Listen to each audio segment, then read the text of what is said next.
পুরীর রথযাত্রা বিশ্ববিখ্যাত, কারণ এই পুরীর রথযাত্রায় বিশেষ কিছু বৈশিষ্ট্য আছে। পুরীর রথ তৈরি হয় কিছু বিশেষ পৌরাণিক নিয়ম ও ঐতিহাসিক প্রথা অনুসারে। আজও অনেকেই জানেন না পুরীর রথ কি দিয়ে তৈরি হয়, ঠিক কতগুলি কাঠ দিয়ে কি বিশেষ নিয়মে প্রস্তুত হয় এই রথগুলি।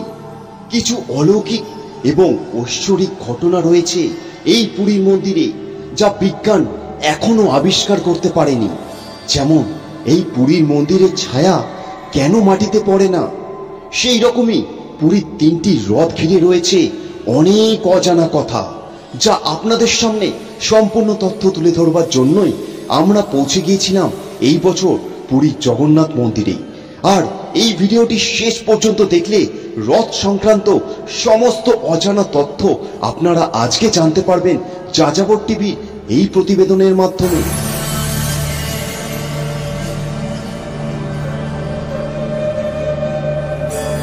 আমরা সকলেই জানি পুরীর রথযাত্রায় তিনটি রথ টানা হয়ে থাকে, আর প্রতি বছরই এই রথগুলি নতুন করে বানানো হয়। জগন্নাথ, বলভদ্র ও সুভদ্রা তিনটি রথের তিন রকম ভাবে প্রস্তুত হয়, এবং এই তিনটি রথের চাকার সংখ্যা এবং নামও আলাদা।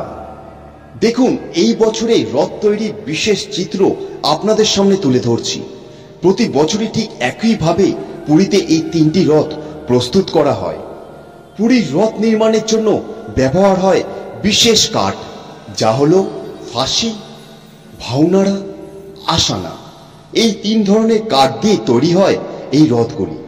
রথ নির্মাণের জন্য মোট 1100টি বড় কাঠের প্রয়োজন হয়ে থাকে।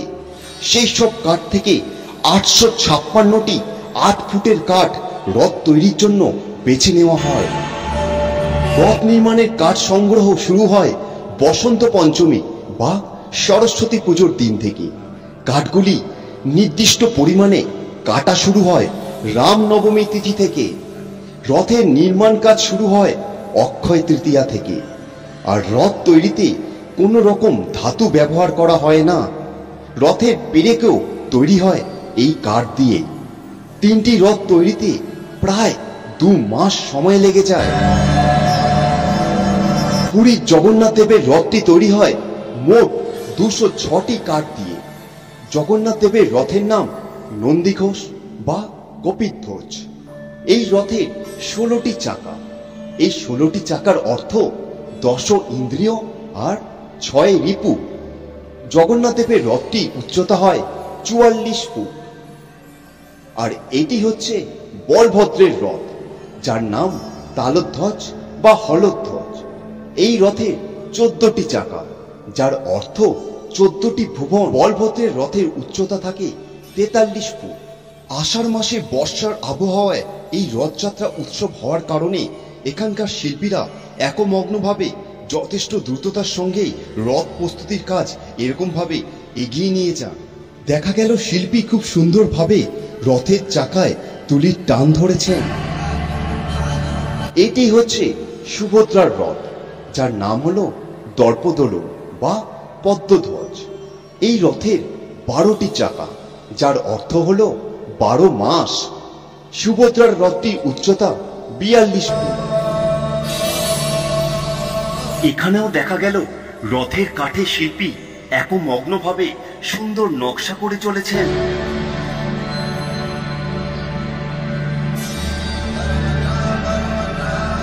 এই রথগুলি সম্পূর্ণ কাঠের তৈরি। রাস্তা দিয়ে গড়িয়ে যাওয়ার সময় কর্কর শব্দ হয়, সেই শব্দকে বলা হয় বেদা। পুরীর রথ চলার সময় রাস্তায় 3টি দাগ পড়ে। এই 3টি দাগকে বলা হয় গঙ্গা, যমুনা ও সরস্বতী। যারা রথ টানের সময় দড়ি টানার সুযোগ পান না, তারা যদি এই চাকার 3টি দাগে ধূলি গ্রহণ করেন, তাহলে গঙ্গা, যমুনা, সরস্বতী স্নানের পুণ্য লাভ হয় বলেই বিশ্বাস প্রতিটি ভক্তদের। পুরীর রথের দড়িকে বলা হয় বাসুকি। এটা মানা হয় এই দড়ি ধরলে বাসুকি কৃপা লাভ হয়। রথযাত্রার দিন প্রতিটি রথকে 50 গজ দড়ি দিয়ে বেঁধে টেনে নিয়ে যাওয়া হয়।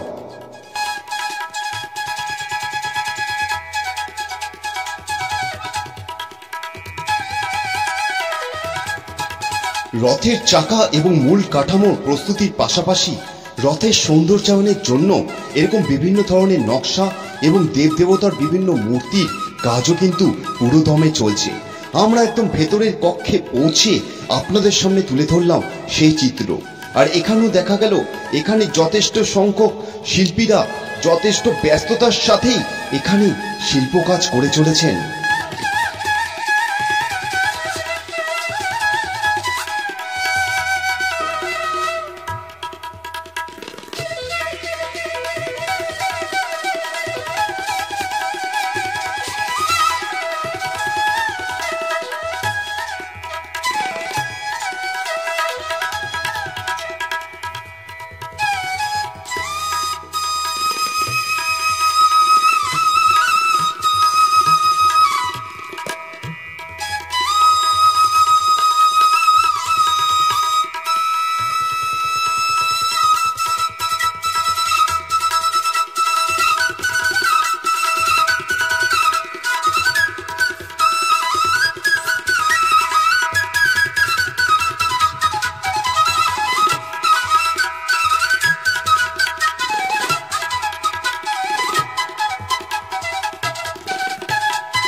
আমরা এখন পৌঁছেছি এক বিশেষ কক্ষে, যেখানে সাধারণ দর্শনার্থী প্রবেশ নিষেধ।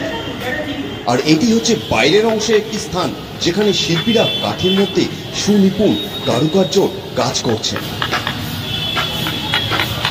এখানে ভেতরের কক্ষে দেখা গেল শিল্পীরা ব্যস্ততার সাথে এই কাঠের তক্তাগুলির মধ্যে দেখতে পাচ্ছেন কি সুন্দর তুলির টানে সুনিপুণ এরকম ভাবে অঙ্কন করছেন।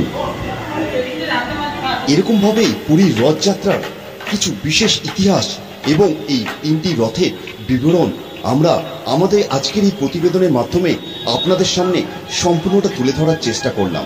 আপনাদের ভিডিওটি কেমন লাগলো অবশ্যই কমেন্ট বক্সে কমেন্ট করে জানাবেন এবং আপনাদের পরিচিত প্রত্যেক মানুষদের কাছে এই ভিডিওটি শেয়ার করে দেখার সুযোগ করে দেবেন, কারণ এরকম বিস্তারিত ভিডিও আমার মনে হয় না আগে কেউ কোনো চ্যানেলে দেখিয়েছেন। আপনি যদি একজন হিন্দু হয়ে থাকেন এবং জগন্নাথের ভক্ত হয়ে থাকেন, তাহলে অবশ্যই আশা করব আপনি আপনার পরিচিতদের কাছে এই ভিডিওটি শেয়ার করে এই সুন্দর দৃশ্যগুলো দেখবার সুযোগ করে দেবেন। এবং আপনি যদি আমাদের এই চ্যানেল নতুন হয়ে থাকেন, অবশ্যই চ্যানেলটি সাবস্ক্রাইব করে রাখবেন এবং ফেসবুকে আমাদের পেজটি ফলো করে রাখবার অনুরোধ থাকলো। সবাই ভালো থাকবেন, সুস্থ থাকবেন। ফিরে আসছি খুবই তাড়াতাড়ি পরবর্তী প্রতিবেদনের সাথে।